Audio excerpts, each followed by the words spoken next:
First blood.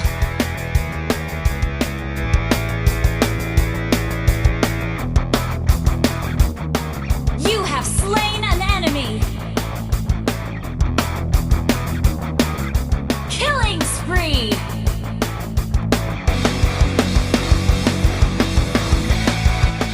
Mega kill.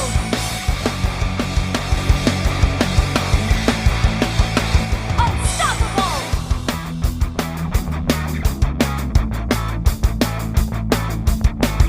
Double kill.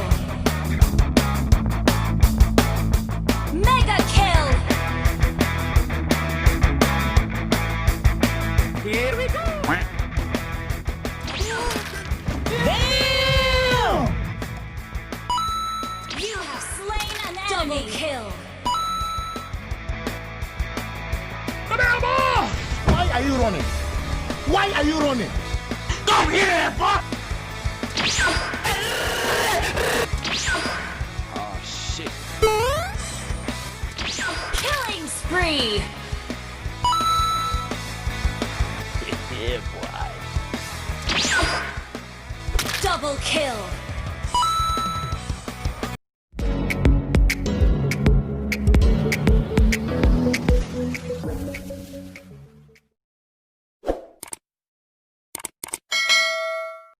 Paano nga ba gawing effective si Gusion sa side lane? Sa Mobile Legends guide na to, pag-usapan natin lahat ng kailangan mong malaman kapag gumamit ka ng Gusion as side lane. Pero bago tayo magsimula, kung meron kang guide na gusto mo ipagawa, i-comment mo lang sa baba at susubukan gumawa ng guide tungkol doon. Okay? Let's go! Dahil side lane tayo, importante na alam natin kung ano yung lakas ng katapat natin. Sa laro na to, either Tamus or Esmeralda yung katapat ko, kaya tinitingnan ko kung kukuha ng red buff namin yung Tamus. Para lumamang agad kayo sa side lane, importante na alam nyo kung gaano kalakas yung katapat nyo. Maliban doon, hindi dapat kayo makipagsabayan sa level 1 kasi hindi nyo mapapagana yung passive ni Gusion. Kaya kung mapapansin nyo dito, gagamitin ko lang yung second skill ko kapag lumalapit yung tamo sa akin. Huwag nyo rin gamitin agad yung second skill nyo sa minions kasi pwede kayong madelay ng katapat nyo kapag nagamit nyo na yung second skill. Hanggat maaari, patamahin nyo lang sa katapat nyo yung second skill para kahit papano nakaharas nyo sila. At dahil nga maaga nag-low HP yung Tamus, kaya ito yung nangyari. Kill lang. Easy pala isa natin. First blood. Okay siya. Isa sa mga advantage ng Side Lane Gusion, meron kayong execute. Kaya ibig sabihin, pagtapos yung kumombo sa kalaban, mas madali nyo silang mababurst dahil sa execute. At para naman magkaroon kayo ng sustain sa Side Lane Gusion, importante na ma-maximize nyo yung passive niya. Kailangan nyo tandaan, magkakaroon kayo ng life steal kapag nagamit yun 3 beses yung skills niya at nag-basic attack kayo.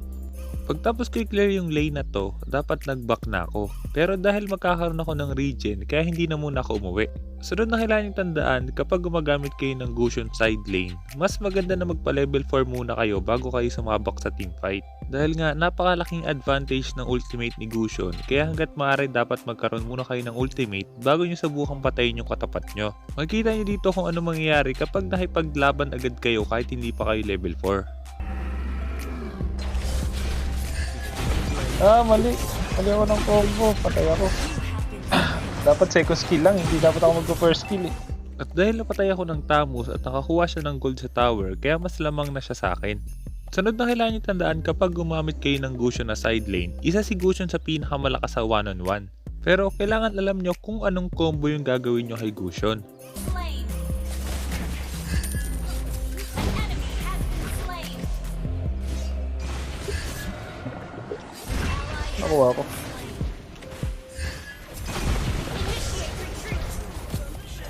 You have slain an enemy.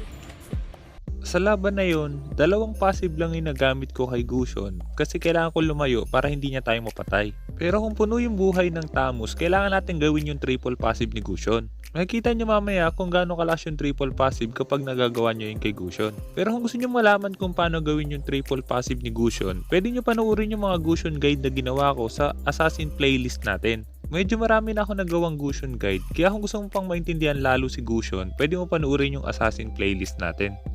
Pagdating sa laro na to, hihintayin ko lang yung next wave tapos plano ko nang umuwi ng base. At dahil susubukan akong patayin ng Tamus, kaya ito yung nangyari.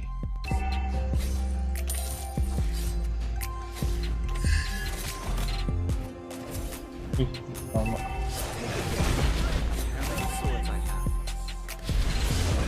Joke lang. Ako skill. Napatayin ka pa niyan. Nice one. Classic to pa. At dahil napatay natin yung Thamus at makikita nyo sa minimap na lahat ng kalaban is nasa kabilang side, kaya ibig sabihin pwede pa tayo makapag-push. Kailangan nyo tandaan, napaka-importante pa rin ng pagpe-pressure sa lane at pagkuha ng objective kahit Gusion side lane yung gamit natin. Hindi dapat kayo mag-focus sa kill kapag gumagamit kayo ng Gusion side lane. Pagdating naman sa item build, ito yung item build na gagawin natin sa laro na to. Dahil merong Esmeralda at Thamus, kaya kailangan natin mag-Durance. Pagdating sa ibang item, ganun pa rin, katulad pa rin ng mga ibang Gusion guide natin. Turtle resurrecting soon. Killing spree. Late ka na, Lodi. Yo, basagin mo ba ako? Isa sa magiging problema nyo kapag gumamit kayo ng Gusion side lane, hindi ganun kalakas yung regen ng mana niya. Kaya napaka-importante na bumuo agad kayo ng Calamity Reaper. Maliban doon, para hindi agad maubos yung mana nyo, pag nag-clear kayo ng lane, second skill lang yung gamitin nyo. Huwag nyo na gamitin yung buong combo niya. Pagdating naman sa sitwasyon na to, makikita nyo kung gaano kalakas yung triple passive ni Gusion kahit hindi nyo pa ginagamit yung execute. Uy, kumat. Oh, it's not ready. Hindi na natin kailangan execute eh. Isang combo lang natin siya eh. Kahit lamang kami sa simula, hindi magiging madali yung laro na to kasi wala kaming marksman na malakas mag-push. Pero dahil nga assassin tayo, kaya importante na ma-burst muna natin yung kalaban bago tayo makapag-push. At dahil nga assassin tayo kahit nasa side lane, napaka-importante na tamang target pa rin yung tatargetin natin. Isa si Gusion sa pinakamalakas mang burst ng kalaban, pero napaka-importante na mapatayin niyo yung core ng kalaban para walang mag-deal ng damage. Makikita niyo sa laro na to kung anong mangyayari kapag lagi niyo napapatay yung mga core ng kalaban. Team destroyed a turret. Mas back up na tayo dun. Our turret has been destroyed. Doon niya magkakaroon. Ult is ready. Uy. Ay ako. Hindi ako ng ulti. Pati ako ng dash. Nauntog ako. Ay. Kailangan dito mag long game. Kasi dalawa kaming ano. Dalawa kaming assassin. I was born. An ally has slain the turtle. Magic lies in the mind, but my blade follows my heart.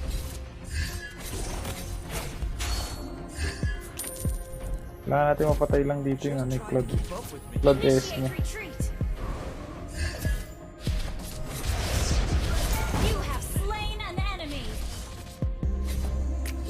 Magic lies in Lambot na ng ano eh. Thamus eh. Nabugbog na kasi. my heart. Initiate retreat. Take a guess. How many swords I have? Padurance muna tayo kung di pa.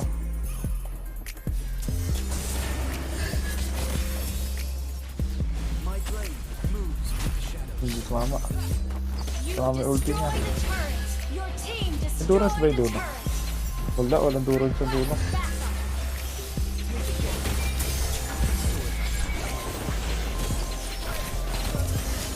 Uy, hindi ko na-execute. Three. Double kill. Sayang, hindi ko na-execute. Last hit ko sana yun. An enemy has been slain. Request backup. Uy, tama. Pressure ulit natin yung baba. Destroyed a turret. An ally has been Pumalakpak yung Cupra. sorry.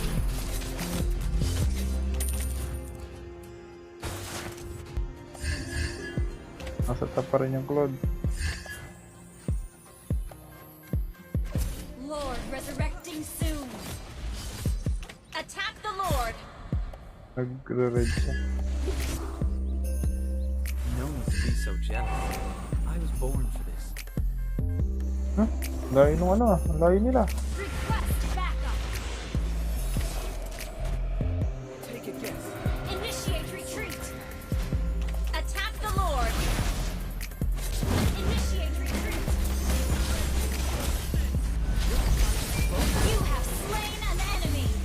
Tulong, Lodi. Pinanood mo ako.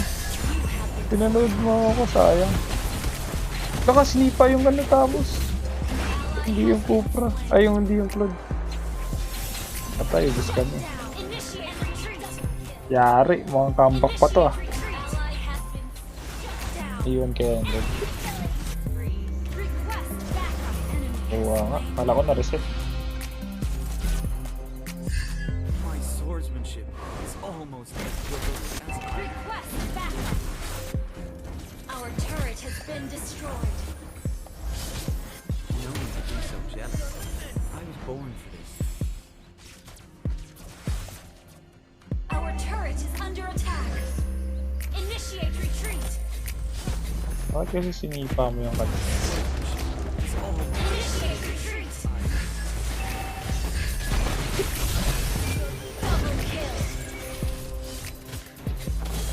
no need to be so jealous. I was born for this.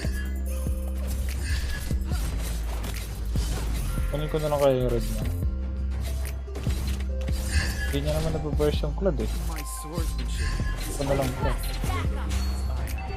Makakasog pa natin. Our turret is under attack. to the hidden blade. All right. Isa pang wave. Wala.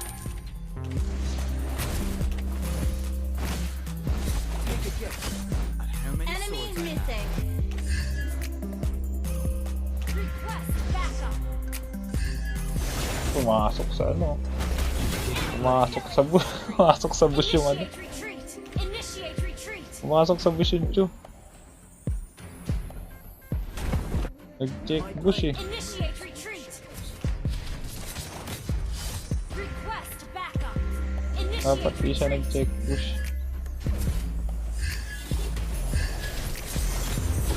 Shut down. Ay, Killing spree. 10 seconds. Battle spell is ready. Ay, 50. To the hidden blade. All right. Oh, hindi sumama, sayang. Ba na lang. Kami ano to eh. Take a guess. Initiate retreat. How many swords I have? Enemy has been slain. Ako papatay pa ako nun. Lies in the mind. Di pa kasi buo yung ano ko eh. Divine Glaive ko eh. Yan, buo na. Request backup. No need to be so jealous. Initiate retreat. I'll take the buff. Kakanda na ulit. Hindi niya talaga ibibigay yun. To the hidden blade. All right. Request Game, kaya na natin ng burst ulit. Uy, hindi ko pumalasok.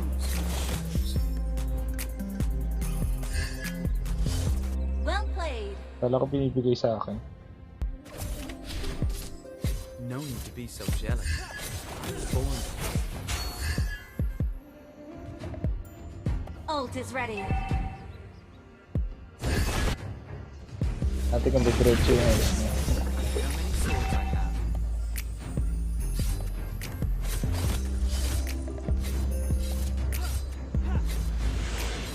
Uy, grabe naman. Ang hirap ipatay na. Enemy rampage. Yun lang. Kari talaga kami sa ano dito. Lord resurrecting soon. Your team destroyed. Oh, nabuhay! Wala pa ako ano. Pasagtap. Nice one. Wala pa ako execute, sayang. Punat na ng Tamos ah. Atinas na ba yun? Queen's Wing. Lapit na nga mag-Atinas. Launch attack. Eh ano, kasama ang Angela. How many swords I have? Attack the Lord. Attack the Lord.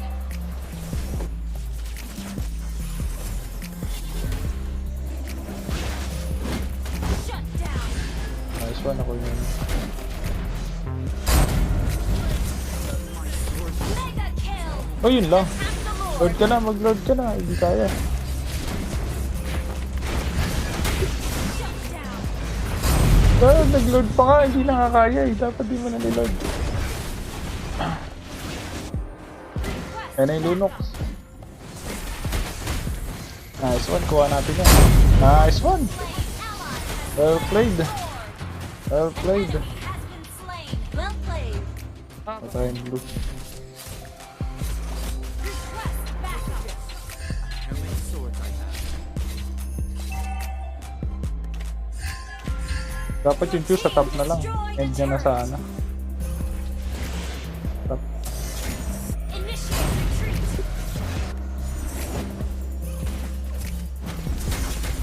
Initiate retreat. End niya na. End lang. Patay na. You have slain an Patay na. kill. Dalawa na yung namatay. An enemy has been slain. Ally has been slain. Dalawa na yung namatay, Lodi. Hello. Di babalik pa ako. Double kill. Nice one. Ubus sila. Well played. Wiped out. Ah! Panalo pa! Sana marami ka natutunan sa guide na to at kung meron kang guide na gusto mo ipagawa, i-comment mo lang sa baba at susubukan gumawa ng guide tungkol doon.